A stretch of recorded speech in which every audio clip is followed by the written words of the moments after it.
It is 10 o'clock. Before we open our public hearing for CACR 8, if you would please join me to rise for the Pledge of Allegiance.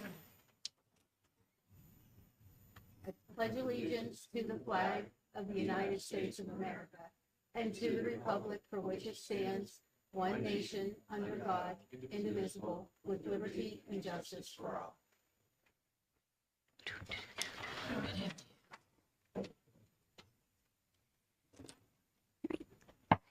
Opening the public hearing for Senate.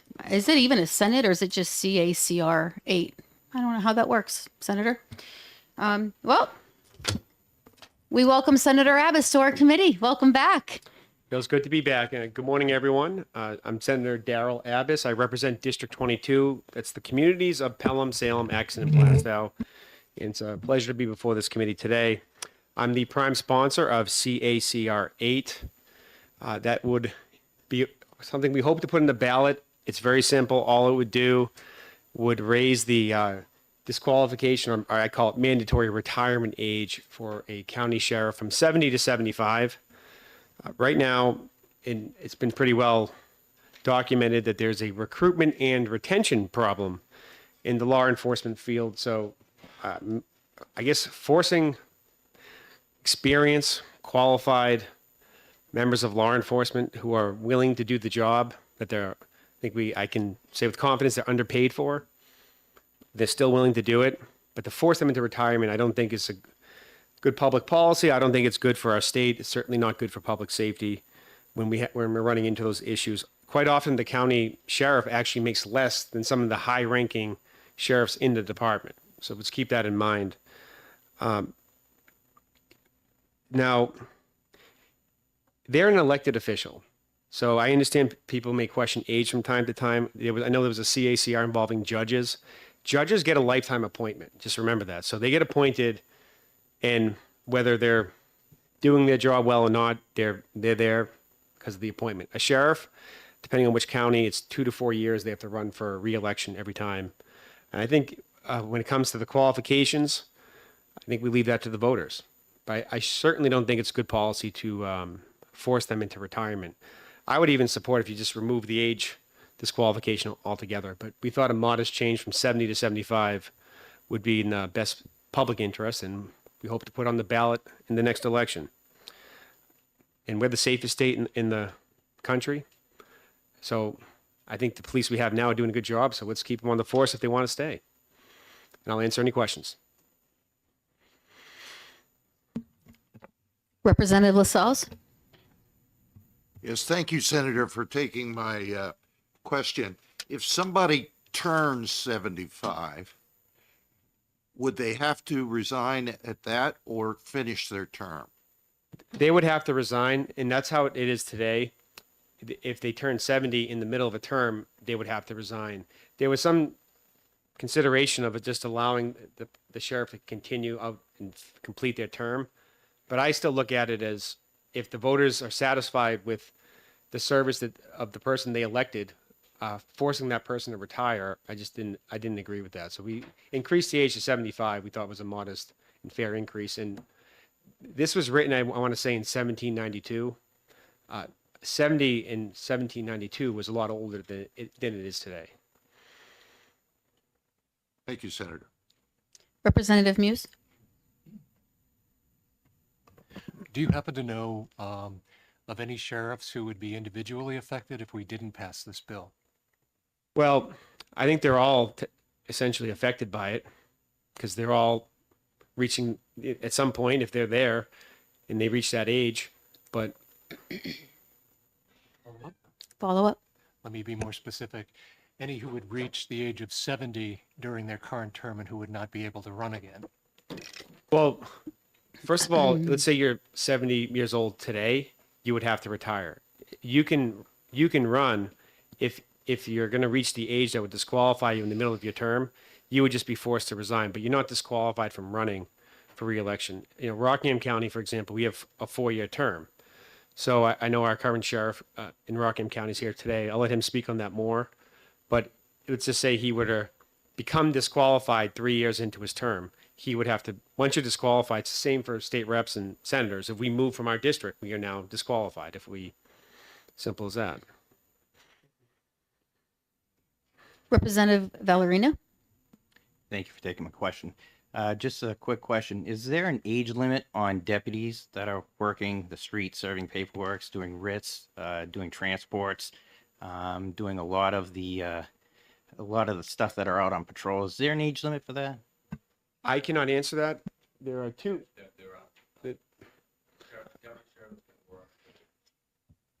I would say let them testify to that, but they answered the question. Thank you very much. And if there was an age limit on that, I would just as much support removing that as well. Thank you. Representative Murphy. Thank you. Thank you for taking my question. Are there any physical requirements for sheriffs as there are for law enforcement officers? Is there anything they have to meet? Any specific qualifications they have to meet? I'll wait to there's two county sheriffs here today. I would ask if you Okay, can, thank you. they can answer that better than me. I know I wouldn't pass the physical fitness test, but that's all I know about it. Any other questions for the senator? Seeing none, thank you very much. Thank you, Madam Chair.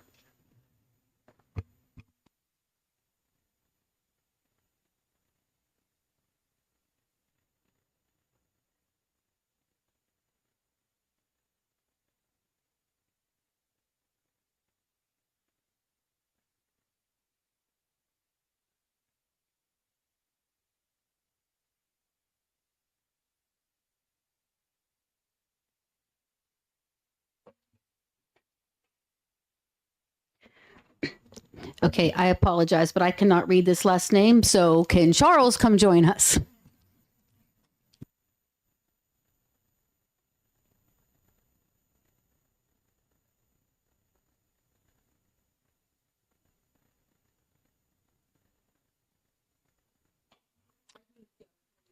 Thank you.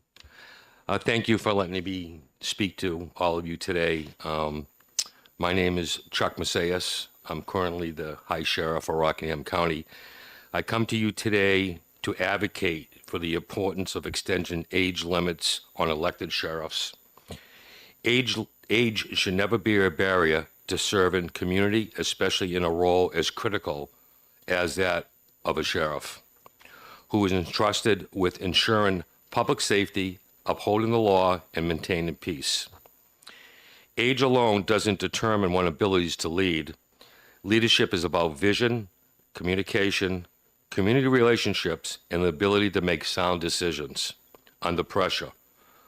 All qualities that we can grow and strengthen with age. The life expectancy of a New Hampshire citizen was much shorter when the current age limit of 70 was set for sheriff.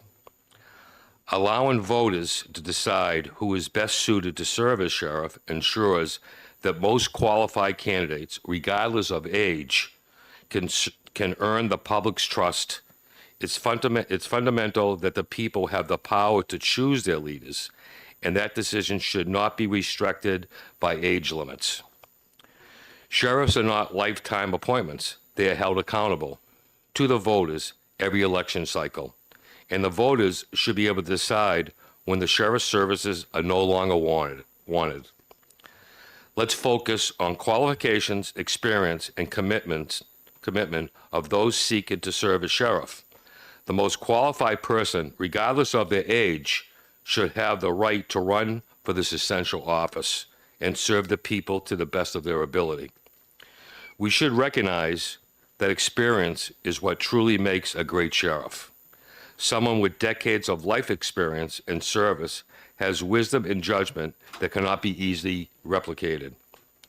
Age allows for seasoned problem solving and the ability to navigate complex situations with a calm demeanor, something that is invaluable in law enforcement. The people should have the right to elect the candidate they feel is the best suited for the job, regardless of age. It's about giving the community the freedom to choose based on qualifications. Integrity, dedication, increasing the age restrictions for elected sheriffs is a step in the right direction. when a police chief gets appointed, there's no age limit for a police chief. There's no age limit for a deputy sheriff. I just hired Dave Goldstein, who's a retired chief, and he's up over 70.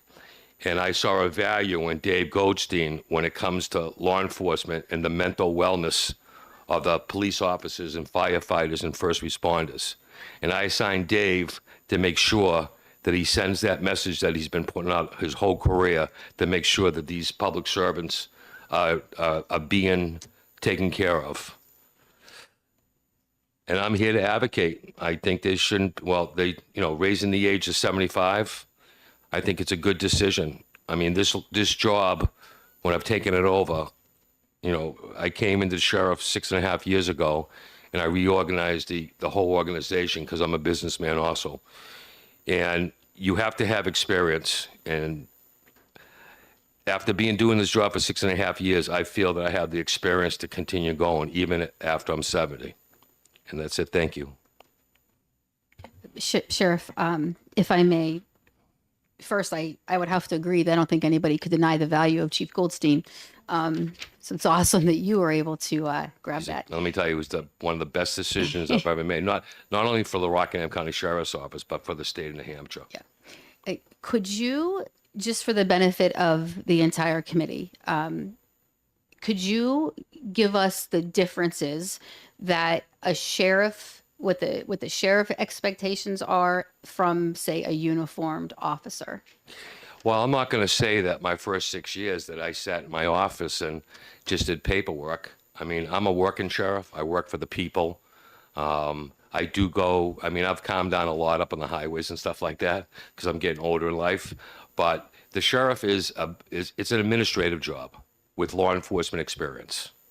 And that's what I've done. I've run the sheriff's office like a business, like an administrative or CEO. And I don't need to be on the streets. I'm on the streets when I'm backing up my deputies or if there's a critical, incident that's going on. But this job it's an office job. I'm not like, I just park 2 miles down the road, right, to find a parking spot. And it's just one of those jobs where, I'm not on the road. I'm in the office. I'm doing what's best for the citizens of Rockingham County, making sure that we're providing the best possible law enforcement services around.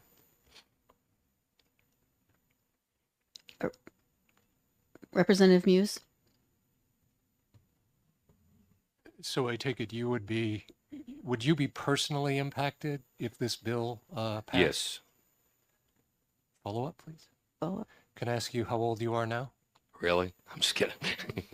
I'm 66 years old. Okay, I'm 69. Huh? I'm catching up to you.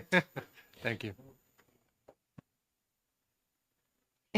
any other questions? So, seeing none, thank you very much.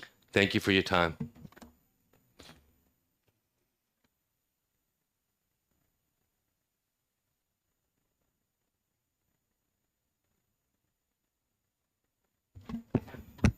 Is there any?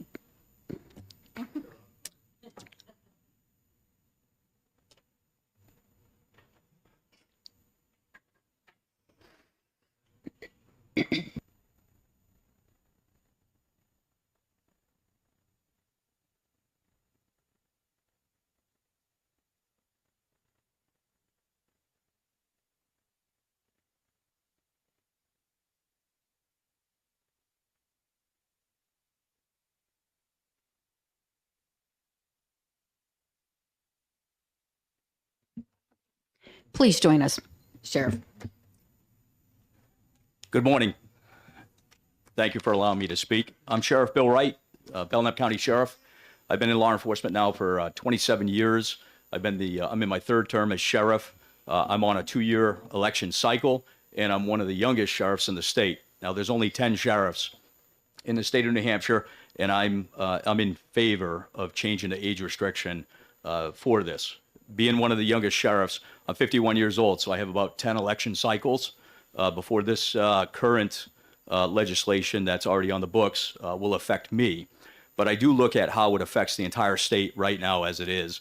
I have people like Sheriff Maceos, who is one of my mentors that I call and contact and ask questions, and he helps guide me kind of as a field training officer type program for the sheriffs. We need people like Sheriff Maceos to be able to continue to perform his function and be that resource for us in that process.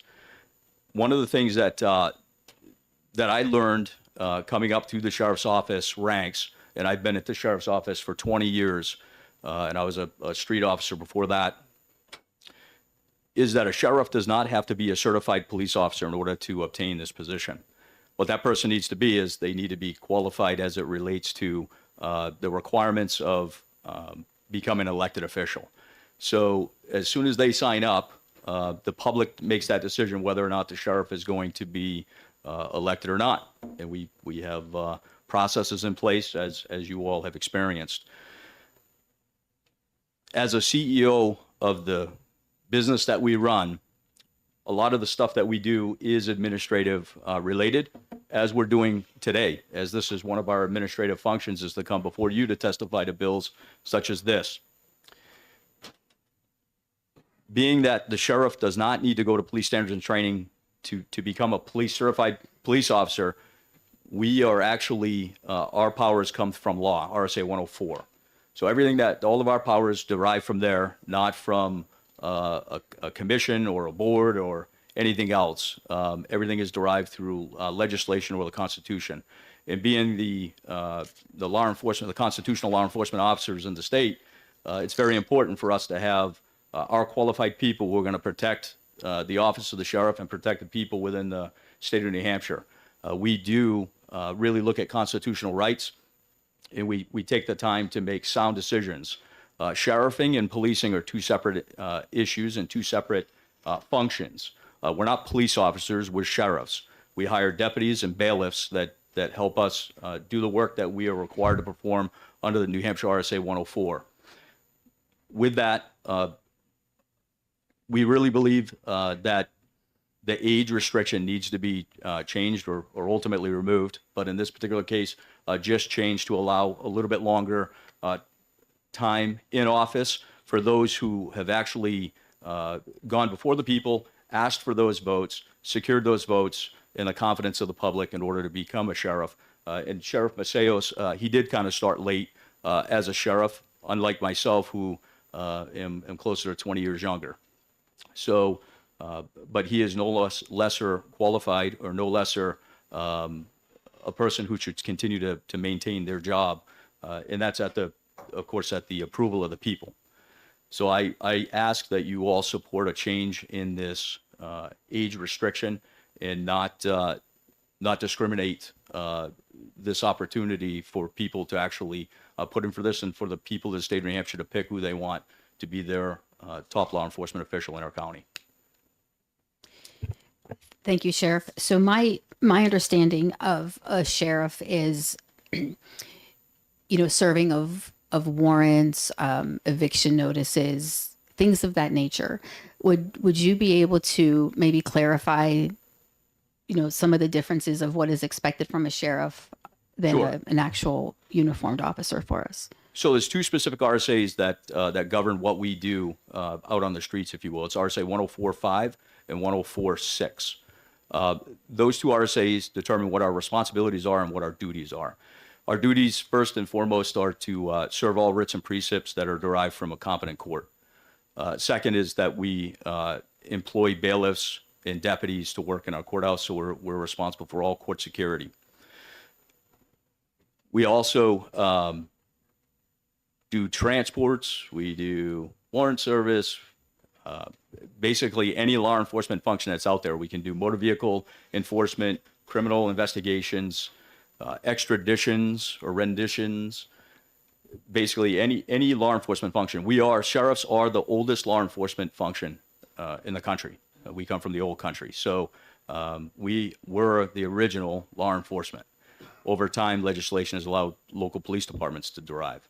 So we have a long, deep rooted history, and also because we're built into the New Hampshire Constitution, it's very important for us to maintain our positions and to have those qualified people who are willing and able to make sound judgment calls through life experience. Thank you. No questions? All right. Seeing no further Thank you. questions, thank you. Is there anybody else with us that would wish to testify on CACR 8? Seeing none, I will close the public hearing. And we will be in recess until 10:30.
That I open a public hearing on Senate Bill 58. Invite Senator Pearl to introduce the bill. Good morning, Mr. Chair. Good morning, committee members. For the record, my name is Senator Howard Pearl, representing District 17, and I reside in the beautiful town of Loudon. I'm here today to introduce Senate Bill 58. This bill was requested by the Merrimack County prosecutor to just deal with a situation that he saw that was happening in the state, and he thought we needed to address it. So in New Hampshire, a person who supplies a drug that later kills an individual may be prosecuted under RSA 318B26 subsection 9. Typically, such a case starts when the deceased individual is located. The investigation usually works backwards to identify the source of the deadly drugs. In cases where the identity of the person who supplied the drugs is learned, a prosecution for what's known as death resulting may be possible. Up until September of 2024, such a prosecution was usually accomplished in the county where the decedent was located. However, in September of 2024, our Supreme Court issued an opinion in the case of State versus Fortune and thereby altered prosecution of cases involving a death resulting from drug use. Fortune changed the analysis in determining the venue where a death resulting case could be prosecuted. In short, Fortune established venue only where a defendant committed an act and not where the drug use that resulted in the death occurred. Now, in cases where both the sale and the deadly use occur within New Hampshire, prosecution is now more difficult as the investigating police agency may not be the same county where the ultimate prosecution occurs. Indeed, defendant Fortune sold drugs in Belknap County while the death that resulted occurred in Sullivan County. However, Fortune is catastrophic in the prosecution of death resulting cases where the drugs were obtained out of state, essentially brought in from Lowell or one of the other known sources out of state, and the death from using those drugs occurs anywhere in New Hampshire. Senate Bill 58 addresses the issue of venue that is now so problematic as a result of the opinion in Fortune. And today I have with me Merrimack County Prosecutor Paul Halverson and the AG's office, Representative Tom Velarde, and hopefully they can speak to you of the details of this because I will not pretend that I can. So I'm bringing the bill on their behalf, and I guess I would appreciate and recommend that most of your questions go to them, but I'm happy to answer any ones that I'm able to. So thank you for your consideration. Thank you, Senator. Seeing no questions, thank you for introducing All the right, bill. thank you. Chair calls Tom Velarde.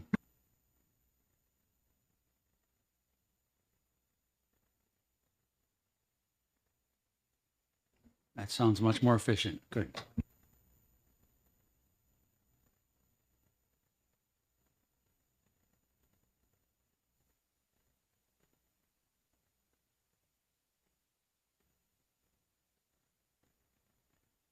There we go. I'm Paul Halverson, the Merrimack County Attorney. To my left is Tom Velarde, one of the Assistant Attorneys General at the AG's office. I'd like to thank Senator Pearl for bringing this in front of the legislature. This is an important fix that is needed as a result of an opinion that came out of our Supreme Court last year. Senate Bill 58 will allow prosecutors to effectively and efficiently prosecute everybody who provides drugs and those drugs wind up killing a resident or a person located within New Hampshire. It's vitally important, Senate Bill 58, because it allows us to reach the individuals out of state who provide drugs to individuals who later die within New Hampshire. If Senate Bill 58 does not pass, those types of drug transactions would not be able to be had in the state. We could not hold the individuals out of state accountable for providing the drugs that kill people within the United States. I'm sorry, within New Hampshire. This bill establishes a court's venue. A venue is generally, and I'll keep it in a short definition, is where a case can be heard. All the superior courts in New Hampshire have jurisdiction over death resulting issues, but the venue is an important component to that jurisdiction. State versus Fortune basically said the venue needs to be where an act by the defendant had occurred. In short, the act is the providing of the drugs. The other elements of a death resulting charge is the ingestion of the drugs. In Fortune, the sale of the drugs occurred in Belknap County. The ingestion of the drugs happened in Sullivan County. The prosecution started in Sullivan County, and that was the appeal issue. Should it have been in Belknap County? And the answer to that from the case in Fortune is yes. And as I said, Senate Bill 58 fixes that. Senate Bill 58 does not establish any new crime. It just established what court may hear an issue of death resulting. It does not add elements to the issue of death resulting. It just establishes the appropriate court, the court location. Adding this to the criminal code, to the 318, section 318, is not unprecedented, adding venue to an individual code. We do it in several other locations in New Hampshire within the statute. It's done in cases of identity fraud, where it's in the identity fraud statute, the venue. It's done in, I believe, in insurance fraud, and there's at least one or two others, which I can't recall just off the top of my head now. But it's not unprecedented to add the venue within the statute that addresses the individual crime. Fortune, Senator Pearl mentioned that it was pretty draconian, the results in Fortune. There were at least 4 cases that I'm aware of that were on a track to proceed for prosecution for death resulting. I'll give you a little snippet about each case. I have paraphrased the cases to avoid identifying any defendant or any individual family member or individual who had passed away from the drug use. In one case, a person was found deceased in a car at a fast food restaurant drive-through. The police found drugs in the car. The drugs were tested, and although they were marked as oxycodone, they were actually pressed fentanyl. The cause of death was determined to be acute fentanyl intoxication. Police were able to go through the deceased's social media, track down the seller of those drugs, and form a case that brought that individual to prosecution. When Fortune came out, that case went away. Drugs were purchased, I believe, in Massachusetts. In another case, a individual was found deceased at a place where there was overnight accommodations. There were witnesses that indicated the decedent had bought the drugs down in Massachusetts. The police were able to determine the individual that provided the individual drugs. Even a conversation where the person who provided the drugs cautioned the purchaser, be careful, these are fairly strong. Autopsy revealed acute fentanyl intoxication. The decision meant that the dealer who sold the drugs in Massachusetts could not be prosecuted in New Hampshire. A third case, another hotel, deceased individual, cause of death, acute fentanyl intoxication. Police again found assorted drugs. They were able to determine again through social media that the deceased individual had set up the drugs, set up a purchase for the drugs. The sale took place again in Massachusetts. Investigation enabled the police to identify the seller of the drugs. And when Fortune came out, because of the venue issue in Fortune, they were unable to prosecute. The last example was another individual deceased from fentanyl overdose. A witness assisted police, determined the individual had gone to Massachusetts the night before, purchased the drugs from an individual that the decedent had purchased drugs from in the past. And there was other corroborating evidence. Prosecution of that provider of the drugs was imminent, and preparation for the prosecution ended when the case in Fortune was handed down. In short, this is a bill we owe to the victims and to their families. I would urge this bill to be effective upon passing and not wait until January 2026 to make it effective, because between the passage and 2026, who knows how many other individuals may perish from a drug overdose, and we're unable to prosecute because of Fortune and a delay in enacting a fix. I have talked over the past several months to every county attorney in the state. Everybody's on board with this. It is a venue fix only, no additional elements to a crime, and no new crime. And as I said, it's a bill we owe victims and their families. I'll defer to Attorney Velarde on the Attorney General's position on this case, but I would urge that it pass and urge you to consider making it effective on its passage. So good morning, ladies and gentlemen. I'm very pleased to be here this morning. I'll keep my comments brief because I think County Attorney Halverson has covered most of what you need to know in regards to why we are here this morning, and our thanks to Senator Pearl for bringing us here this morning. So the issue becomes, because under Part 1, Article 17 of the New Hampshire Constitution, venue is established where acts are committed. That's the language we have enshrined in our Constitution.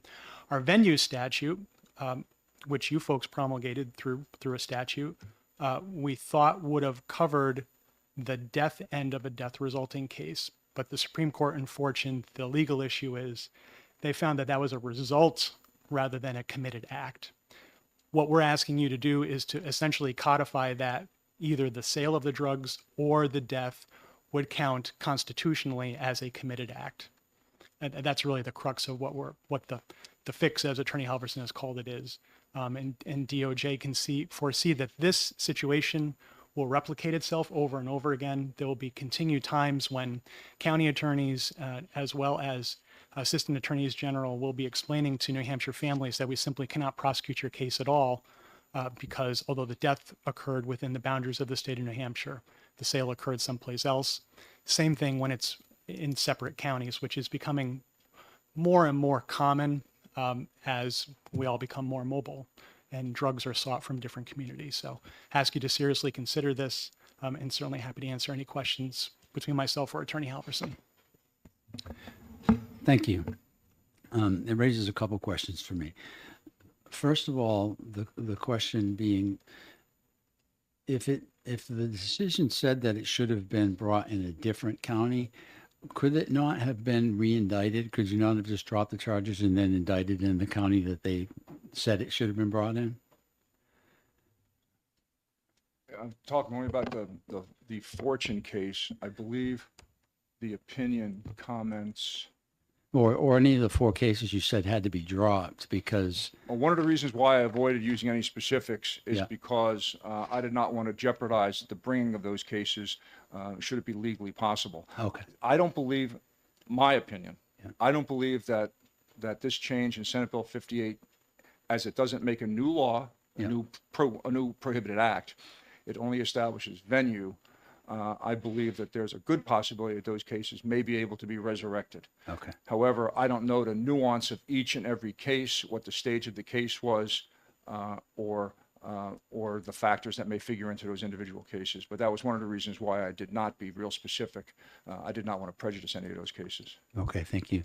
And my next question, could you explain to the committee how it's possible that we can charge someone in Massachusetts for a crime that in New Hampshire when the crime was committed in Massachusetts?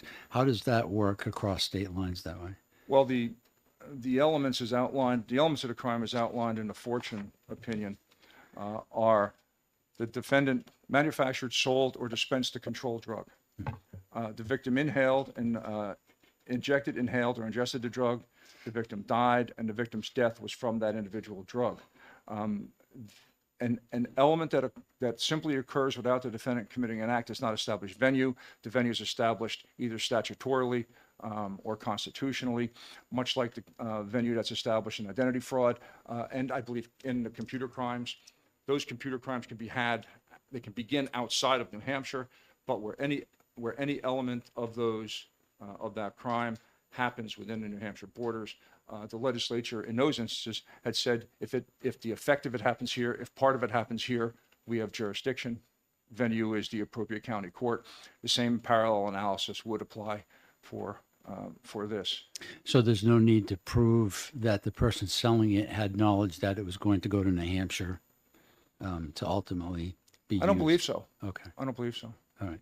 And my last question, what, if any, cooperation have you had from the U.S. Attorney's Office where they could certainly bring prosecution for these cases?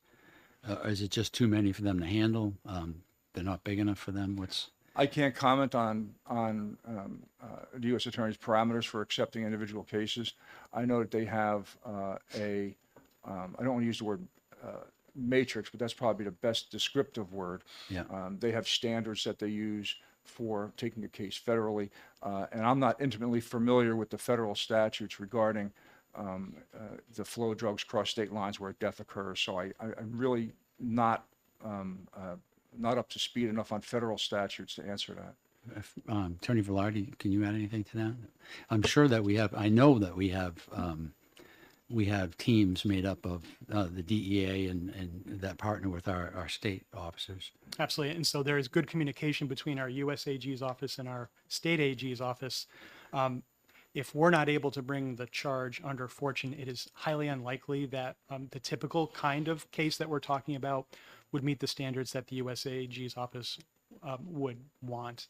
They're looking for large quantities, firearms involved. They have certain things that they're looking for. Not that they couldn't, but it would be very, very rare for them to say, well, we'll pick up the case because this Fortune case seems to preclude New Hampshire law enforcement prosecutorial agents from being able to prosecute it. Thank you. Let's see, Representative Newman. Thank you for taking my question. I understand. Newman. Oh, Newman. I'm sorry. It seems like for this, it says either or it can be that way. And then could you just describe how the difference is between whether it's in-state to a county or in the commission of the crime, or when it's like in Massachusetts? What is the difference there? And does this solve it if it says either or? I think I can answer. If I understand your question correctly, if I don't, please stop me and I'll, right? The Supreme Court in Fortune said that the venue has to be located where an individual committed the act. Now let's talk about New Hampshire first. The act being the sale or providing, not the use of the drugs that results in death. In Fortune, in a case with circumstances such as that in Fortune, drugs are sold in County A, used in County B, investigation happens in County B. Under the current state of the laws, I understand it from Fortune, is that the prosecution for that in-state sale and in-state death would have to be in the county where the sale occurred. With Senate Bill 58, the prosecution could either be where the sale occurred or the county where the death occurred. Let me tell you why that's important. Most of the investigation regarding a death resulting happens in the county where the decedent is located. The police find a deceased individual and they work the case, they work it backwards. The county attorney or the local prosecutors are the ones that are giving them advice on how to proceed with that case. So it makes sense to prosecute that case where the decedent's found, because all the legwork is done within that county. If Senate Bill 58 doesn't pass, the only county for a sale and a death in New Hampshire, the only county that could prosecute it would be the location where the sale took place. Now let's talk about out of state. If Senate Bill 58 does not pass, there's no way to hold an individual who sells drugs to out of state, Massachusetts, Vermont, Maine, to an individual who later dies from the use of those drugs in New Hampshire. That would not exist. With Senate Bill 58, an out-of-state sale, no matter where that occurs, and use where the drugs cause an individual's death in New Hampshire, that could be prosecuted in New Hampshire because the legislature has determined that venue for that crime is appropriate. Much like I mentioned computer crimes, and I'll mention these so they're on the record. Computer crimes under 638:19, that establishes venue in computer crimes. Insurance fraud under 638:20-a, that establishes venue in insurance fraud. Identity fraud in 638:27, venue is established for identity fraud issues. Senate Bill 58 does the same for the death resulting issues. Thank you. Representative Scher. I have to say I'm troubled by this for a couple of reasons. One, as you said, Part 1, Article 17 of the state constitution says venue is where the acts are committed, right? And that's a right that effectively attaches to the defendant, not to the state. Is that fair to say? Without doing research, I'll defer to you on that summary. So effectively, and the Supreme Court has said the act involved in a death resulting charge, by virtue of what the statute says, the act involved is the providing of the drugs. Is that right? I believe in summary, yes. And am I correct in understanding that this statute adds another act? It effectively makes the death itself an act?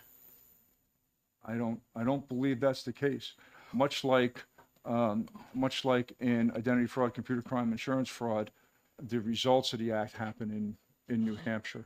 The results of the fraud affect a person in New Hampshire. The results of the computer crime happen in New Hampshire. The results of the insurance fraud happen in New Hampshire. Therefore, New Hampshire, by legislative authority, establishes venue on those types of crimes. I appreciate. I'm sorry. Follow up. So, in your two-county description, providing the drug occurs in County A, death occurs in County B. County A can certainly prosecute the person who provided the drugs. Am I right? Simply by transfer the County B transferring their investigation to the prosecutor and going in front of the grand jury, right? Under the current law and the parameters of fortune, that is correct. An in-state sale could be only prosecuted where the sale occurred. Right, and that's certainly a feasible thing to do, would you say? Feasible. It adds an additional layer of difficulty, coordination, but certainly feasible. So now to go to Representative. I'm sorry, follow up. Also, let's just narrow it to a question. In the second circumstance where the drugs are provided in Massachusetts, Or any other state. yeah, whatever state, that individual can be prosecuted in that other state, correct? As of the recommendation of this bill, one of the attorneys in the office did research, and as of the presentation of this bill before the Senate, that was not the case. Massachusetts at that time, is my understanding, did not have a death resulting statute. Well, it wouldn't. Last follow up. Last follow-up. The Massachusetts individual, could they be prosecuted for providing the drugs, independent of death resulting or not death resulting? In Massachusetts? Yeah. I'm not familiar with Massachusetts law, so I don't know what parameters they have for charging sale of drugs. Thank you. Just to close that out, is Massachusetts or any other state under any obligation to bring charges because somebody died in New Hampshire? I would say an obligation. Yeah. Absent some obligation that's mandated in a statute in individual states, I would say no. But There's without n- looking at the individual statute. I'm not aware of any state where Right. the state is obligated to bring a charge, are they? Can I Yes, share with you absolutely. a typical dialogue that I had when I was a county prosecutor? Yes. We had someone who died in Stratford County, and we thought we had a good lead down into Massachusetts or Maine, and said, "Hey, we can't prove the death, but we're pretty sure your guy in your other state sold the drugs. Would you prosecute them for sale?" Almost always the answer was, "No, it's not worth our time." So someone's dead in New Hampshire and nothing was happening in the other state, even though we were making a referral to that other state. That's the reality of what this looks like. Thanks for taking my question. I can see why you're interested in solving this problem. I guess my question is given the way that Article 17 is worded, and it's extremely specific, and it's very strident in its wording, and also given the fact that it contains an exception, do you think we can actually change this under statute, or will this come right back at us unless we actually make a constitutional amendment? I think that there's precedent for establishing venue within statutes. Those precedents have survived. I'm not aware of any successful challenge to a venue statute that's been raised in New Hampshire. I don't know if Attorney Velarde has any. No, we're relying on those other statutes really to let you folks know there is a model to do this. We're talking about interpreting the statutory venue statute rather than, which puts a gloss on Part 1, Article 17, because Representative Muse, you're absolutely right. Part 1, Article 17 seems to leave no wiggle room. But then if you look at 602, it does provide more expansion. And I think why the legislature promulgated something more expansive than the pretty rigid words of Part 1, Article 17 is because we've become a more mobile society. It's, of course, more likely that crimes are going to be occurred not just in our little village or burg, but in other places. So if you look at the venue statute, you see that that's more expansive. If you look at subsequent promulgation of other laws, as Attorney Halverson has pointed out, we've built in some flexibility where it is almost guaranteed that there's going to be some action over here which causes harm in this place. You've established that venue can be in either place where one of those committed acts occurred. Again, committed acts as the constitutional threshold. So where you've done it in other places, as Attorney Halverson says, has not been challenged, we're fairly confident that you can do this here and fix the cue that the Supreme Court has given us in Fortune. We hope that you'll do that. If I can elaborate a little bit, and just to put in perspective the unsuccessful challenges to the current statutes, identity fraud was established in 1999. It became effective in 2000. I remember testifying for that bill when it was in front of the legislature. The computer crime bill, the venue statutes dates to 1985 and was effective January 1986. The insurance fraud statute, 2013 with an effective date of 2014. So it is not unprecedented, and it seems to have survived quite well since those years.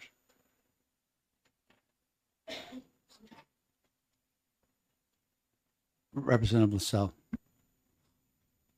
Thank you for taking my question. I'm not an authority on these drug distribution, but it's my understanding that in most cases, there's a network that this person is a high-level distributor, goes to a lower-level distributor, goes to the end distributor, then goes to the user, that sort of scenario.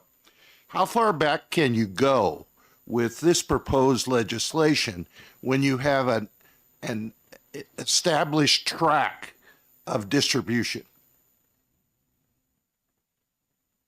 I've not seen a case where there was the ability to, where there was shown in a case beyond the immediate seller to the decedent.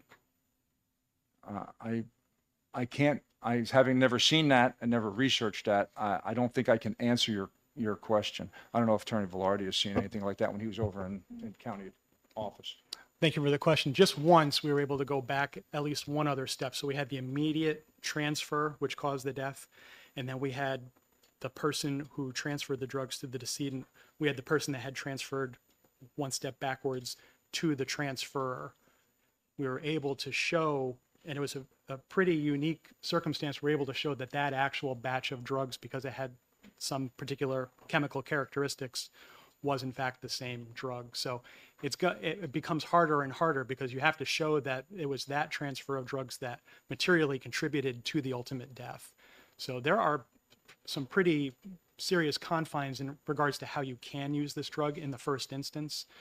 And that's what brings us here today, which is where you can actually show, you can thread the needle and show that those are the drugs that caused this death. It's really unfortunate that we have a circumstance where you say, well, we have this technical situation where the death resulted here, but the sale resulted here, and you can only do the sale. We just simply want to take that technical aspect of it out. But thank you for your question. That was my experience, and it was only that one time. Seeing no further questions, thank you. Thank you all. Thank you. The chair calls Adam Kozlowski.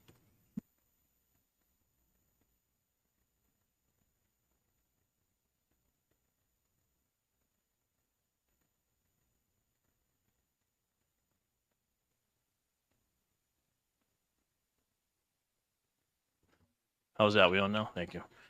Good morning. I'm here to speak in support of the legislation. I got a prepared statement. I'll take questions if you have any. My name is Adam Kozlowski. I'm a detective with the Portsmouth, New Hampshire Police Department. I've been with Portsmouth PD for over 19 years. I've been a detective for approximately 12 years. I've been assigned to the Special Investigations Unit for over 10 years of that time. Within the Special Investigation Unit, we are assigned to investigate narcotic-related cases. Unfortunately, many of those cases are what we call death-resulting cases. Over the course of 10 years, I've led or been part of too many death investigations.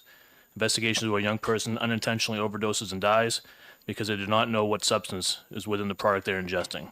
I know many of you know this, that fentanyl is being put into pressed pills, being mixed with cocaine, and people buying cut fentanyl itself to be used by itself.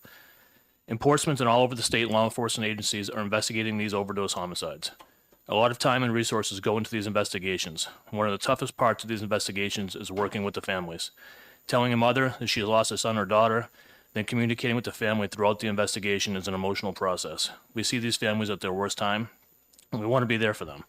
We investigate these cases to the fullest to give the families the answers that we can try to give them, and hopefully a slight amount of closure, and also to hold these monsters responsible for dealing the deceased person a poisonous dose. This past fall, the New Hampshire Supreme Court made an interpretation of the current RSA that severely restricts law enforcement and prosecutors the ability to prosecute these death-resulting cases. The decision stated the perpetrator could only be charged in the jurisdiction where the narcotics were sold. Narcotics know no borders. Often narcotics are bought in one jurisdiction, transported to another, and used in another. A vast majority of these narcotics that lead to these overdoses come from out of state, mainly Massachusetts.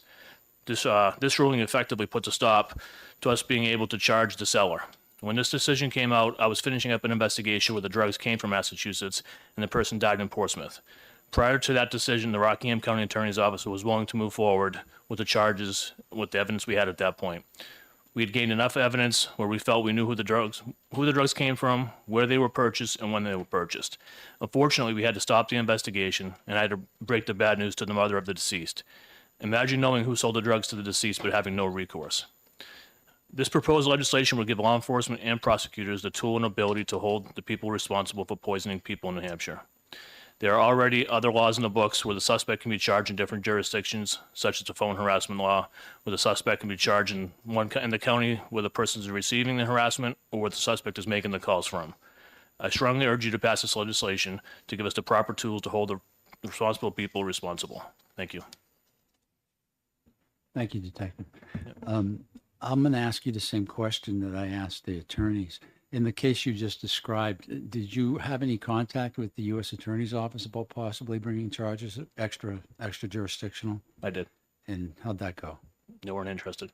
Yeah. Is your experience that unless it's, for lack of a better term, a big sexy case, they just aren't really going to? That's my experience. In my 10 years, I've done one death-resulting federal case. Okay. That's gone federal, yeah. Thank you. Questions? Representative Scheer. Not a question. Well, as a police commissioner in Portsmouth, I want to thank you for all the work you've been doing. Thank you. Appreciate it. Representative Lassell. Thank you for taking my question. Just based upon current law, if you had a person who was a dealer in Massachusetts, excuse me, and he dealt strictly with New Hampshire residents, could charges ever be brought against that guy in Massachusetts? Where the deal's happening in Massachusetts, is that what you're talking about? Yeah. That would have to be a joint investigation, something that happened in Massachusetts. But follow up, Mr. Chairman, it would seem to me that if you're in a border community, that if you would be more motivated to sell to New Hampshire residents because of the restrictions with respect to prosecution. Is that a true statement? I don't know if that's true. I'm not in the minds of the dealers themselves. I know they just see dollar signs, and they can make the money from, they're making the money from. Thank you. Unfortunately. Yeah. Thank you, Mr. Chair, and thank you for taking my question. Yes. I am one of those people that you referenced, families who would like resolution after losing someone to overdose. My question though, is I was able to find the person just on my own as a grieving person trying to, point the finger somewhere and come to some type of resolution. Although when I found that person, I realized that they were struggling just as much as my Yep. fiance at the time was. Yep. My question is, when you're prosecuting these cases or when you're investigating these cases, how often is it that that it's someone who they're using with, or someone who is struggling just as much? And if so, do you feel like that it makes sense to prosecute someone in that case? It's a fair question. I mean, that's a very complex question. Times over, our approach over the years in law enforcement years ago, 10 years ago, was to arrest everyone. We thought that was the way out of this problem. And it clearly is not the way out of this problem. However, there should be some culpability there to the person who deals the drugs to the person who dies. But in my investigations, in my practice, I'm trying to get to the next level. I'm trying to find with the drugs, the people who are profiting from the people's misery, not their other users who are passing it on to fund their own habit type of thing. So Quick follow-up. Quick follow-up. Would that make a difference in the decision? Would that distinction make a difference in whether or not you chose to prosecute? So, or I mean, I know you're doing the investigation. yeah, that's but- up to the prosecutor's Yeah. office. Okay. All right. Thank you. Fair enough. Yep. No further questions. Thank you. Thank you, sir. Anybody else? Anyone else wishing to testify in this bill who has not done so? Seeing none, I hereby close the public hearing. Let's see. Are we,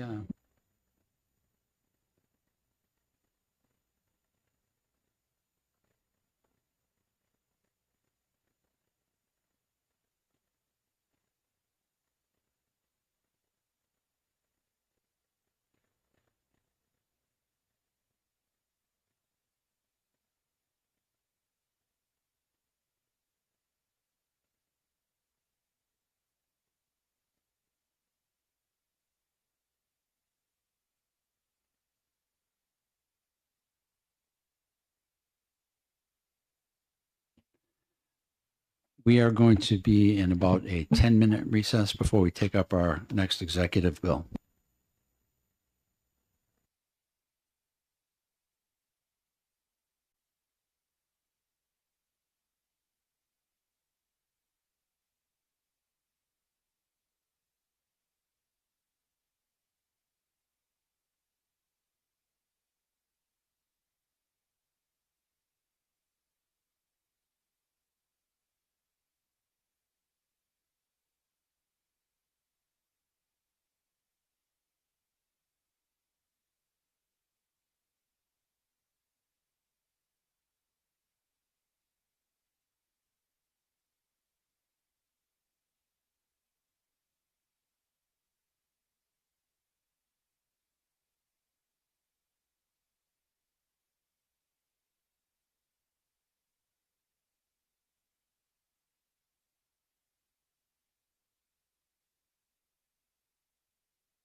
I hereby open the executive session on CACR 8, and I recognize Representative Lassell to make a motion.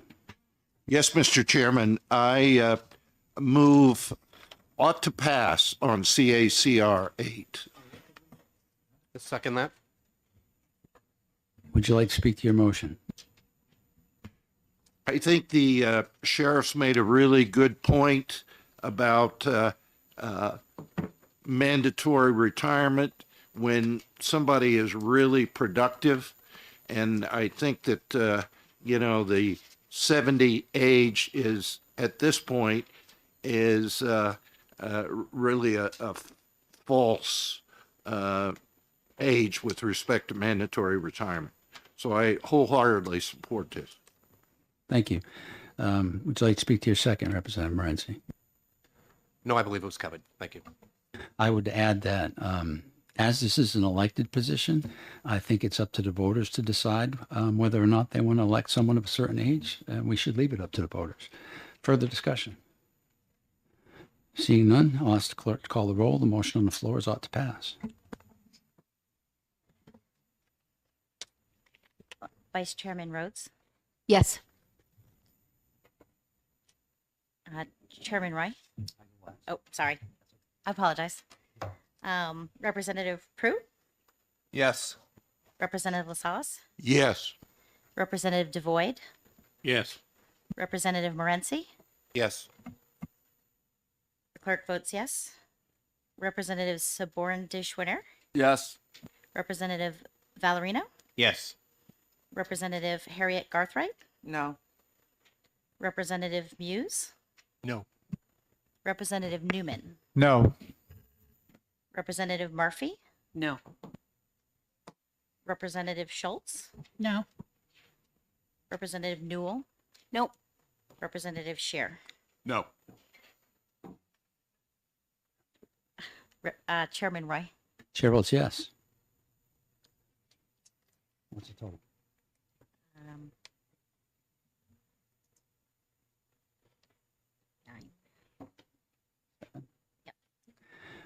By a margin of 9-7, the motion carries, ought to pass. Who will be writing a report for the minority? Anyone? Minority report? Not sure yet, but I want it today. I need to know today. Muse is writing, Representative Muse has volunteered. I'll be there. and I'm assuming your motion would have been ITO. Then I close the executive session. I open the executive session on Senate Bill 41 and recognize Representative Rhodes to make a motion. Thank you, Mr. Chairman. I move to retain Senate Bill 41. Second. I have no idea. Would you like to speak to your motion? I would, if you give me 1 second. I'm trying to see exactly why I'm retaining this.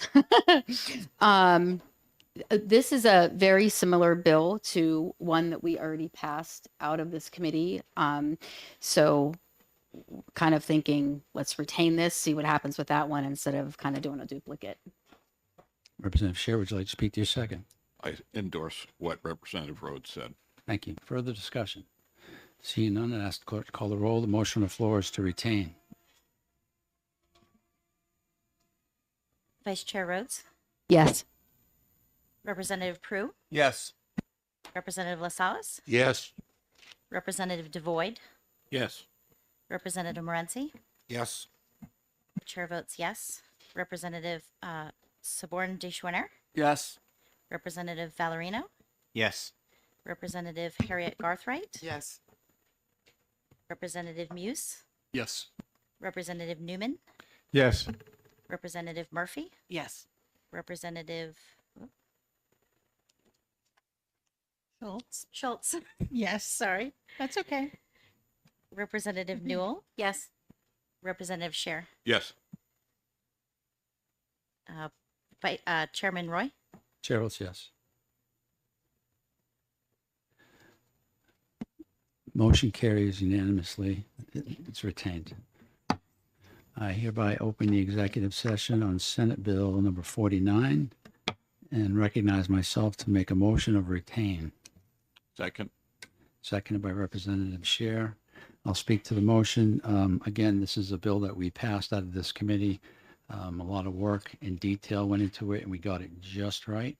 And the Senate, I believe, has adopted it as we passed it. So I see no reason to do anything with this other than to hold on to it to make sure it goes all the way through. Would you like to speak to your second? No.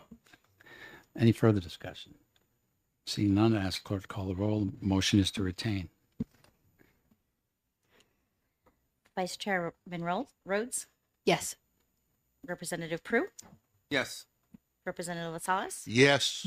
Representative Devoid, Yes. Representative Morency. Yes. The chair votes yes. Representative Saborn Deschwiner, Yes. Representative Valerina, Yes. Representative Harriet Garthright, Representative Muse, Yes. Representative Newman, Yes. Representative Murphy, Yes. Representative again, Schultz. Schultz, yes. And yes. Thank you. Representative Newell. Yes. Representative Scher. Yes. Chairman Roy. Chair votes yes. 16. Motion carries unanimously to retain. I hereby close the executive session. I hereby open the executive session on Senate Bill 62, and I recognize Representative Prue to make a motion. I move ought to pass. Second. Would you like to speak to your motion? Yes. This bill just allows police, any law enforcement, to get into an agreement with the United States Immigrations or ICE to assist them. I don't think we should be hindering that. We should always be working to enforce the laws of our country and our state. So whatever we can do to assist. I know some people won't agree with that. Representative Rhodes, would you like to speak to your second? No, thank you. Further discussion. Representative Scher. I'm opposed to the state. Let me put it this way. There's all sorts of agreements being forged with counties, particularly houses of correction and also the state police.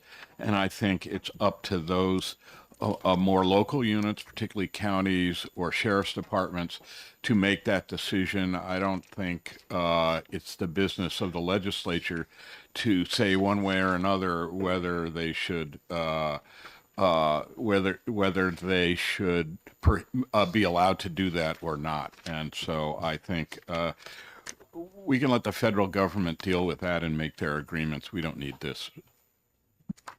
Further discussion. Representative Muse.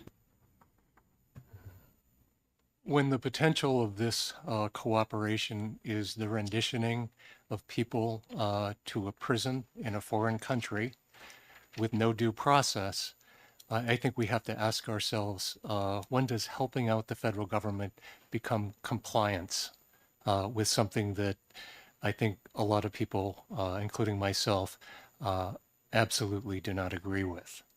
I think it's important on these bills at this point, given where we are in April of 2025, to start sending a message that we will not be complicit in New Hampshire. Thank you. Thank you. Representative Schultz. Thank you, Mr. Chair. I will say the two previous speakers are far more eloquent than me, but I will just say I don't understand why all this money would be spent over fear of French Canadians. I think our northern border, is probably well guarded by the federal government. And I think we have the fortitude to, accept what our state most needs, and that is not to spend any state money. And again, French Canadians are not that bad. Thank you. I would suggest a little research is in order. I went to the northern border this past summer with the speaker, and we toured it with the agents up there. And the vast majority of people they are apprehending are not French Canadians. They are from every country you can think of around the world, from China to Iran. Everywhere they're apprehending people that are coming across our northern border. So I believe that cooperation with the federal government is definitely in order. I'm not aware of anyone having been sent anywhere from New Hampshire to a foreign prison, and I'm sure that the federal government will deal with that in its own time. Further comments? Seeing none, I'd ask the clerk to call the roll. The motion on the floor is ought to pass. Vice Chairman Rhodes, Yes. Representative Prue, Yes. Representative LaSalle, Yes.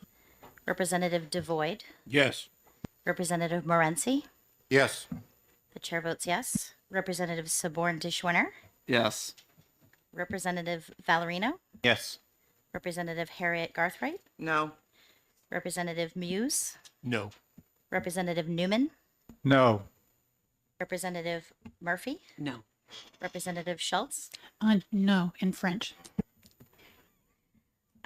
Representative Newell, No. Representative Shear, No. Chairman Roy.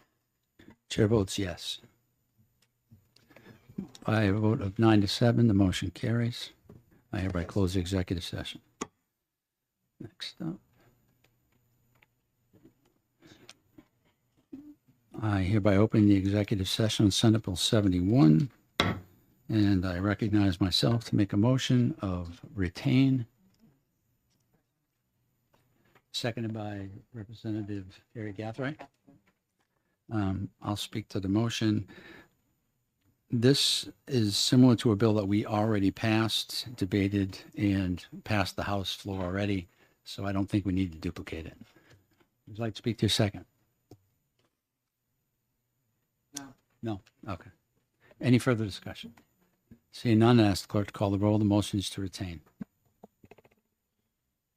Vice Chairman Rhodes, Yes. Representative Prue, Yes. Representative LaSalle, Yes. Representative Devoid, Yes. Representative Morency. Yes. The chair votes yes. Representative Saborn Dishwinner, Yes. Representative Valerino, Yes. Representative Harriet Garthright. Yes. Sorry. Representative Muse, Yes. Representative Newman, No. Representative Murphy, Yes. Representative Schultz, Yes. Representative Newell, Yes. Representative Shear, Yes. Chairman Roy.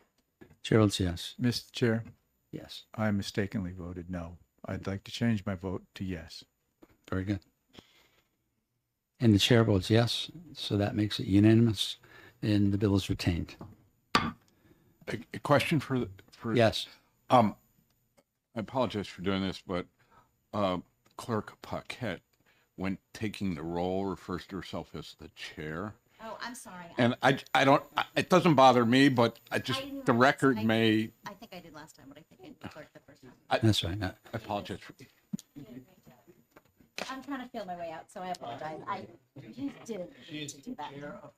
Yeah, she's in the clerk's chair. I vote aye on that. Let's see, 140, right? Just trying to find my way. I hereby open the executive session on Senate Bill 140 and recognize Representative Rhodes make a motion. Thank you, Mr. Chairman. I move ought to pass for Senate Bill 140. Second. Who said that? Representative Murphy seconded. Would you like to speak to your motion? Yes, thank you, Mr. Chairman. As we all know, we hear horrific stories, it seems like on a daily basis in this committee about domestic violence and sexual assault.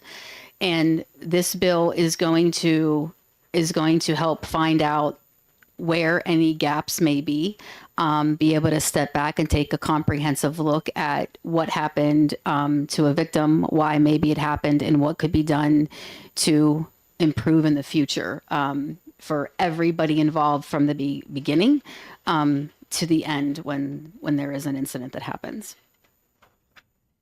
Thank you. Would you like to speak to your second, Representative Murphy? No, I think Representative Rhodes said it well. Further discussion? Seeing none, I ask the clerk to call the roll. The motion on the floor is ought to pass. Vice Chairman Rhodes, Yes. Representative Prue, Yes. Representative LaSalle, Yes. Representative Devoid, Yes. Representative Morency. Yes. The clerk votes yes. Representative Sabor Dishwinner, Yes. Representative Valerino, Yes. Representative Harriet Garthright, Yes. Representative Muse, Yes. Representative Newman, Yes. Representative Murphy, Yes. Representative Schultz, Yes. Representative Newell, yes, Representative Scheer, Yes. Chairman Wright. Chair votes yes. 16. 16-0. The motion about to pass carries. Any objection to consent? Seeing none, we'll go on consent. I hereby close it. Or is it 17 or 16? 16. My bad. Carry on. With that, I open the executive session on Senate Bill number 143. And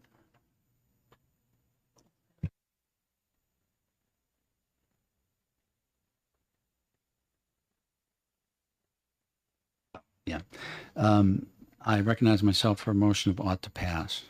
Second. Seconded by Representative Murphy. I'll speak to the motion. This bill clarifies and expands certain requirements and classes necessary for people convicted of OUI. It came out of the Senate on consent, and I do not see a reason why we should not do the same. Representative Murphy, would you like to speak to your second? Yep. You did it well. Thank you. Any further discussion? Seeing none, I ask the clerk to call the roll. The motion on the floor is ought to pass. Vice Chairman Rhodes, Yes. Representative Prue, Yes. Representative Lasalas, Yes. Representative Devoid, Yes. Representative Morency. Yes. The clerk votes yes. Representative Sabor Dishwinner, Yes. Representative Valerino, Yes. Representative Harriet Garthright, Yes. Representative Muse, Yes. Representative Newman, Yes. Representative Murphy, Yes. Representative Schultz, Yes. Representative Newell, yes, Representative Scheer, Yes. Chairman Roy. Chair votes yes.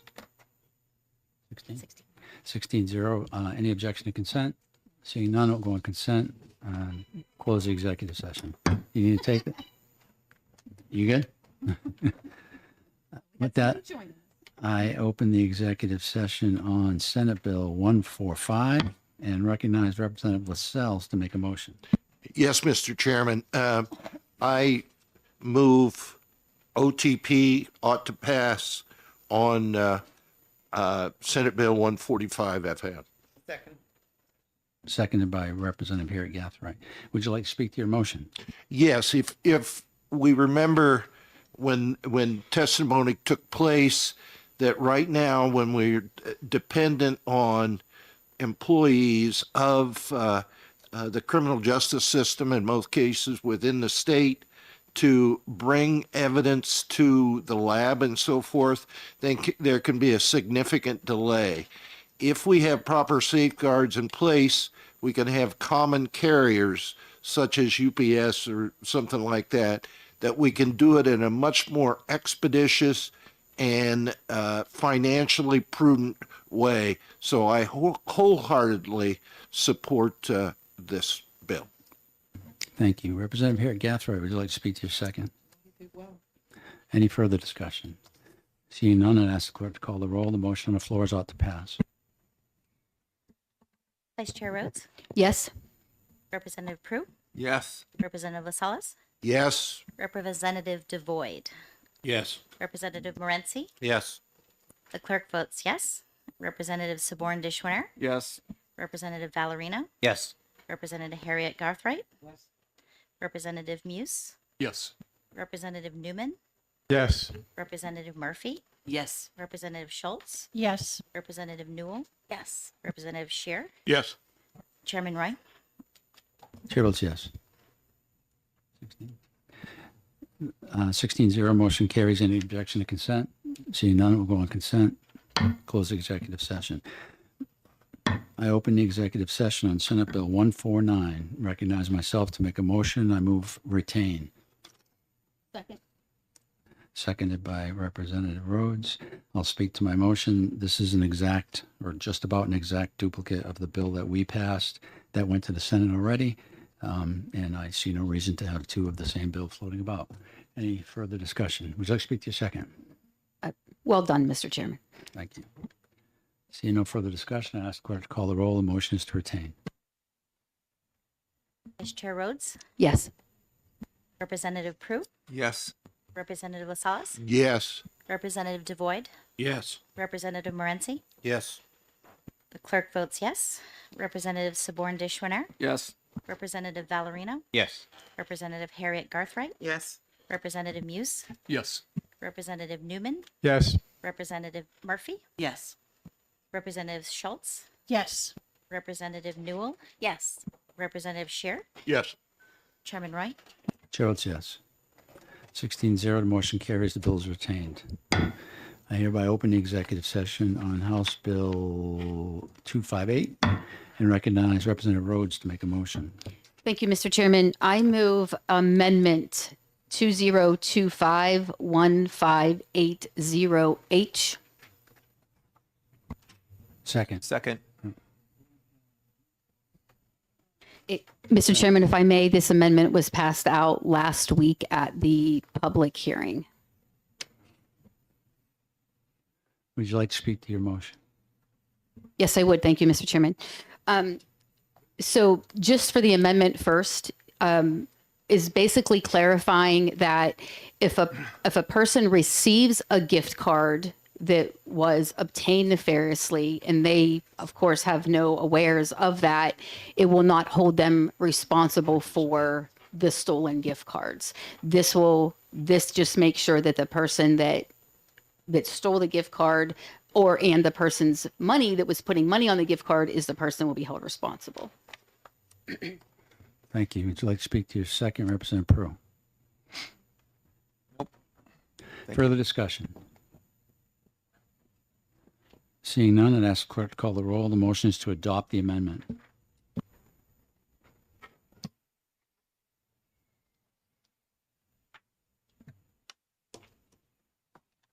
Sorry, That's you good? You got it? I'm good. I just.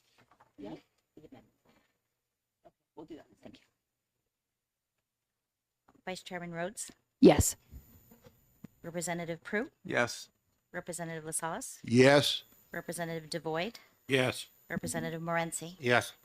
The clerk votes yes. Representative Saborn Deshwiner, Yes. Representative Valerino, Yes. Representative Harriet Garthright, Yes. Representative Muse, Yes. Representative Newman, Yes. Representative Murphy, Yes. Representative Schultz, Yes. Representative Newell, Yes. Representative Shear, Yes. Chairman Wright. Chair votes yes. Pardon me, sir. Thank you. With that, the amendment is adopted, and I recognize Representative Rhodes for another motion. Thank you, Mr. Chairman. I move ought to pass as amended for Senate Bill 258. Seconded. You can have I it. don't know. We're going to give it to Saborn Deshwiner. Would you like to speak to your motion? Yes, thank you, Mr. Chairman. So the amendment that we just discussed makes sure that the wrong person is not held reliable if they receive a stolen gift card. But what we heard in committee was a little bit interesting. So basically, these individuals are going into retailers. They are stealing these gift cards that you can add money on. Then whenever an unsuspecting person purchases it, then they take the money that a person is loading onto that gift card. So then what happens is a person, receives this gift card, they go to use it, they can't, they go back to the store where it was purchased, and now the retailer is out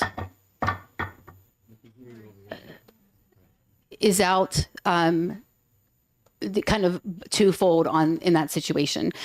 So it creates penalties for the act of doing it, and hopefully we can do something to put an end to it.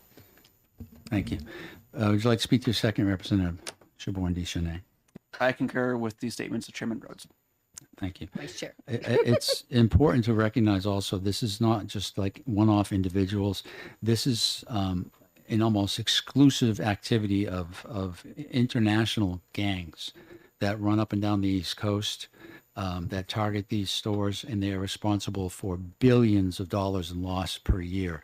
So you may think, well, this is our little thing, but it's our part of a bigger puzzle to stop international theft of our retailers. Any further discussion? Muse. Representative Muse. Just wanted to note that I'm going to support the bill, but one of the things that I did want to note was that there's nothing in the bill that actually makes these cards any less easy to steal. Security in stores in the retail environment is something that this bill doesn't address. And given the sophistication and the flexibility and the creativity of criminals in this area, one of the things that I would strongly urge retailers to do is to really think through their security processes, because penalties alone won't protect you and they won't protect the people who get scammed by this. So great that we're going to be able to prosecute more people under this statute, but to really have an impact, there's more that needs to be done. Thank you. I would say that I don't think that the majority of the citizens in New Hampshire want to have to put all of our valuables behind cages so that we have to wait extended periods of time for a customer service agent to get it, when we could just put the people who are stealing these things behind cages and they won't steal anymore.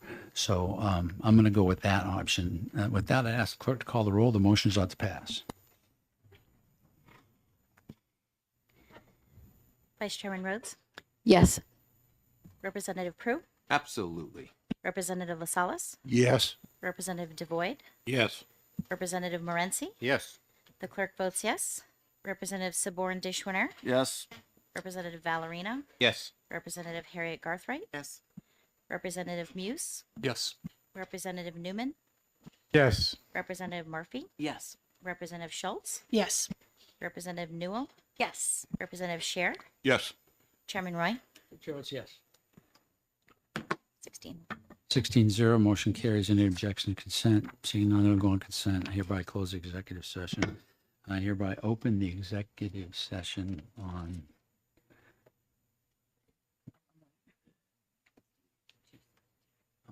Senate Bill 262 and recognize Representative Prue to make a motion. Ought to pass. Second. Would you like to speak to your motion? Yes, so this bill just is updating the penalties for such a heinous crime. I mean, trafficking people under 18, and we don't even know how low the age goes down to, is a very serious offense in my opinion. And upping the penalty to put these people away for a longer period of time, I think is well deserved. Thank you. Would you like to speak to your second, Representative Rhodes? My colleague did a great job. Thank you. Further discussion. Representative Scher. As a general proposition, I am opposed to mandatory minimums. I think this mandatory minimum is in place. I just don't see the point. The difference between doing 7 years in jail and 18 years in jail mandatorily, it's kind of what I call a would-be nice legislation. I don't think there's any real need, given the federal mandatory minimums for trafficking and the fact that 7 years is a significant period of time. I just think we're doing over fine-tuning things with this bill, so I'm going to vote against it. Further discussion. Representative Prue. Well, I'm pretty sure that the longer we can keep people who are trafficking children off the streets, the better. I would add that, as we've heard earlier today and often before, reliance on the federal government to take over prosecution of these crimes is haphazard at best, whether or not they'll take it.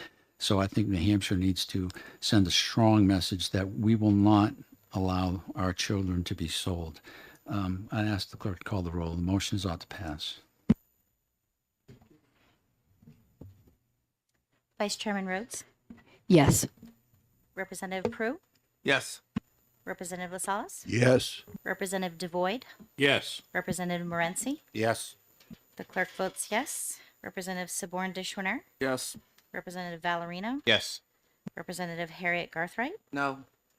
Representative Muse, No. Representative Newman, No. Representative Murphy, No. Representative Schultz, No. Representative Newell, no. Representative Scheer, No. Chairman Roy. Chair votes yes. 9-7, motion carries. I will need the reports today, please. With that, I open the executive session on Senate Bill 267 and recognize Representative Rhodes. Thank you, Mr. Chairman. I move ought to pass for Senate Bill 267. Seconded. Seconded by Representative Saborn Deschanel. Would you like to speak to your motion? Yes, thank you, Mr. Chairman. So it is the bill that we just passed. You know, we're trying to bring our laws close with the federal law and do everything we can to address this human trafficking issue. So over the last several months, we have had numerous bills between both bodies that are kind of bouncing back and forth like ping pong balls. But the point is we are trying to address this situation comprehensively. So the Replace All amendment that we passed that is going to create a study commission for human trafficking. That is something that we're going to be able to look at everything as one big collective. So this particular bill is addressing prostitution. What we heard in committee were some folks that are saying that this is going to harm human trafficking because it's going to take attention away from that and put it towards prostitution. When the fact of the matter is prostitution is illegal here in New Hampshire. And those organizations had an ulterior motive actually to make that legal. And at the end of the day, we also heard testimony that the margin of people that are actually working in prostitution is not voluntarily.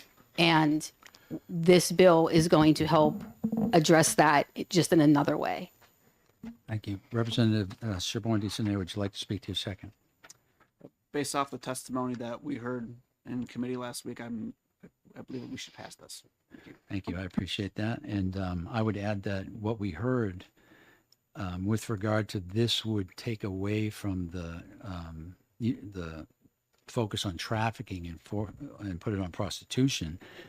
I would say the goal of trafficking is prostitution. So there's no daylight between the two, in my opinion. Representative Scheer. I'm going to vote against this bill for two reasons. One, this really doesn't move forward our very strong and laudable efforts to deal with human trafficking because all it does is impose a mandatory $500 fine.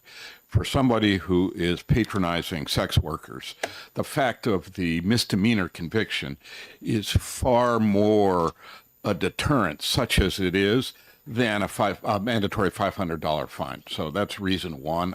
It's this minimal effect in terms of deterrence.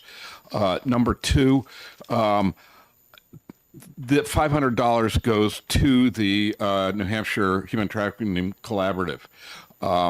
And I see this as a money-raising bill, and this is an end around on a budget line being in place. And as a matter of principle, I don't like bills that take money out of the general fund and send it to a specific use.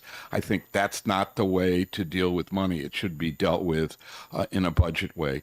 There's actually a technical problem with this in that now that we've created the study commission, the money should be going to the study commission rather than the collaborative.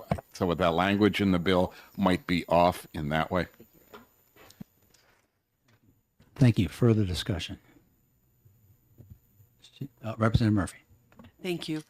I disagree with my colleague. I think this is what we heard during testimony is if people wouldn't buy people, people wouldn't sell people. And I think that this bill targets that. It targets the source of harm rather than the individuals being exploited. And I think in terms of the funding, let's face it, we're challenged here funding things, and this is very much akin to environmental legislation. We sometimes have to create certain funds to go to PFAS or to cyanobacteria because otherwise the money doesn't get there. And I think this is a really good use of funds, and I'm in full support. Thank you. Thank you. Further discussion? Seeing none, I ask the clerk to call the roll. The motion on the floor is ought to pass. As amended. Sorry. We didn't do it. Vice Chairman Rhodes, Yes. Representative Prue, Absolutely. Representative LaSalle, Yes.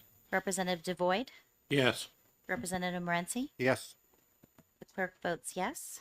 Representative Saborn Deschwiner, Yes. Representative Valerino, Yes. Representative Harriet Garthright, No. Representative Muse, Yes. Representative Newman, Yes. Representative Murphy, Yes. Representative Schultz, Yes. Representative Newell, Yes. Representative Scheer, No. Chairman Wright. Chair votes yes. 9-7. Oh, that's right.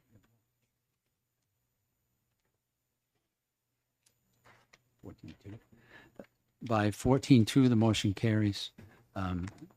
It cannot go in consent based on the two. So again, reports today, please. No.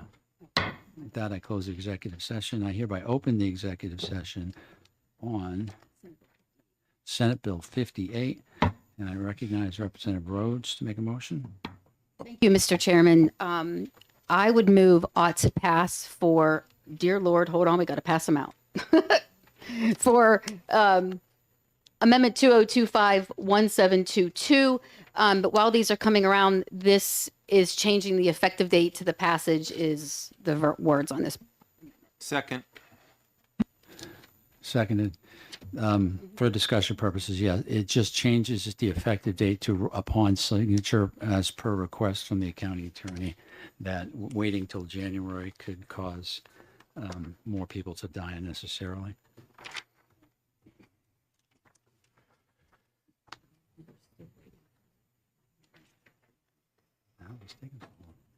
Let me check. It might be here, but if it is here, That's the last one, right? yeah, we're coming back. Why would we come back? Oh, yeah. Do which bill? Oh, you mean the finish this bill? Yeah. Everyone should have it by now. Again, as I said, it just changes the effective date to upon passage. So I don't know that there's much to discuss. Actually, I have a question. So Sure. I believe this was announced as an amendment for 300, SB 300, and the amendment is for SB 58. No, It was 58. It was 58. No, No, not I don't believe I ever said 300. Did not. So with that, I'd ask the clerk to call the roll to adopt the amendment. Vice Chair Rhodes, Yes. Representative Prue, Yes. Representative LaSalle, Yes. Representative Devoid, Yes. Representative Morency. Yes. The clerk votes yes. Representative Saborn Deschwiner, Yes. Representative Valerino, Yes. Representative Harriet Garthright, Representative Muse, Yes.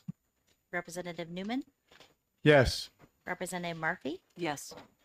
Representative Schultz, Yes.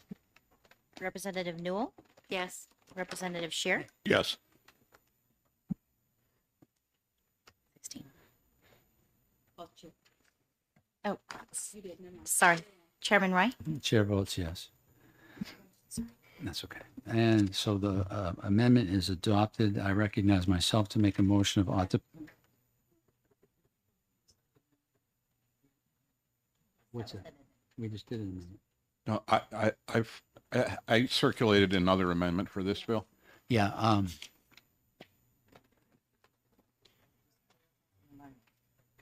yeah, I know. I don't agree with the language change. But So, in the interest of, in your interest of just letting you have your say, I will allow you to, I recognize you to introduce the amendment. I move ought to pass on Amendment 2025-1721H.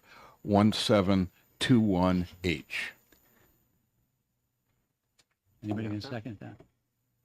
Do we have that amendment? Representative Newman seconds that. Would you like to speak to your amendment? I would. In thinking this through and looking at this and doing a little bit of research, I think the bill as it's currently written, because it doesn't explicitly call the change the definition of what an act is under the death resulting statute. And because the constitutional provision, Article 1, Part 17, says the act, the venue is where the act occurred, and the New Hampshire Supreme Court has said for purposes of this statute that the act is the distribution or the dispensing of the drugs. I think there is confusion here, both the county attorney and the representative from the Attorney General's office said, hey, this is okay constitutionally because we've done this with identity fraud and other crimes. So what I did is I looked at the language of identity fraud and the venue phrase in identity fraud, and it reads differently. I imported that language into this statute, a replace all amendment. And I think since we know that language is good and creates no constitutional problems and specifically talks about act in furtherance of the death resulting, it's just better language. It accomplishes exactly the same thing. So I think just for purposes of clarity, it's a lot better way to write it. Thank you. I spoke with the county attorneys, and they were of the opinion that the language they submitted is actually better and clearer, and they have serious reservations about making a venue language change to the bill at this late date without the ability to further research it. So I will be opposing this amendment. Having said that, I will ask the clerk to call the roll. The motion is to adopt the amendment. I know.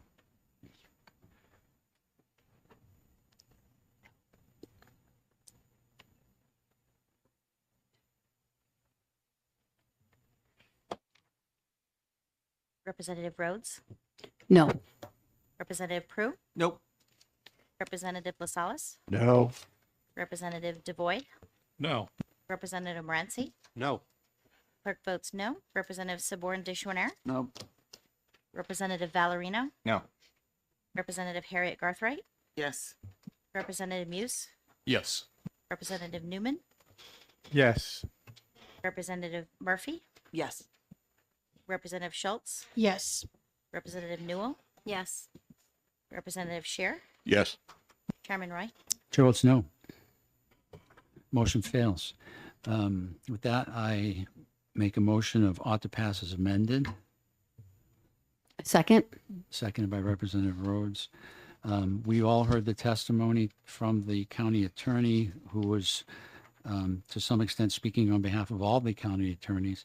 This case that was brought by the that was decided by the Supreme Court has caused serious problems with our ability to prosecute people who have sold drugs or given drugs to someone that has resulted in a death, especially where those two events took place in different counties or different states.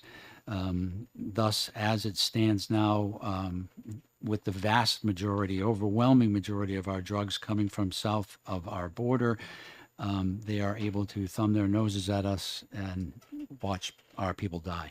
So we should pass this so that we can actually reach across the border and give them New Hampshire justice. Further discussion? Seeing none, ask clerk to call the roll. The motion on the floor is ought to pass as amended.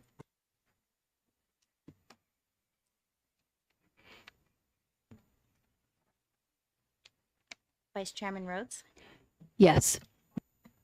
Representative Prue, Yes. Representative LaSalle, Yes. Representative DeVoid, Yes. Representative Morency, Yes. clerk votes yes. Representative Saborn Deschwiner, Yes. Representative Valerino, Yes. Representative Harriet Garthright, No. Representative Muse, No. Representative Newman, No. Representative Murphy, Yes. Representative Schultz, No. Representative Newell. No. Representative Scheer, No. Chairman Wright. Chair votes yes. By a margin of 10-6, the bill carries. Ought to pass. Again, reports, please, today. And with For the that- record, Yes. I'll do the minority report. Okay. If you could note that, please. He's going to do the minority report. What's next? 300. Okay, so a couple quick announcements. On Senate Bill 14 and 15, I am going to actually open, and then I'm going to tell you what I'm going to do. I'm going to open and recess those to next week. There's going to be amendments added to both of those bills. And also, we are waiting on an amendment for 300. I'm going to open and recess that as well to next week. Representative Scheer. Just for purposes of everybody knowing, I spoke at some length with Senator Gannon, who's the prime sponsor on SB 14, and he's in support of the amendment that I submitted. I just want everybody to know that. What amendment? Do we have it already? Okay. Yeah, I circulated. It's 2025 1691H. Okay, so I will hold on to that and look at that as going on to it when we take it up next week, because there's going to be I'm going to schedule a public hearing for non-germane amendments on both of those. So, Mr. Chairman, yes, sir. did you want to add SB 54 FN to that list for next week? Did we not deal with that?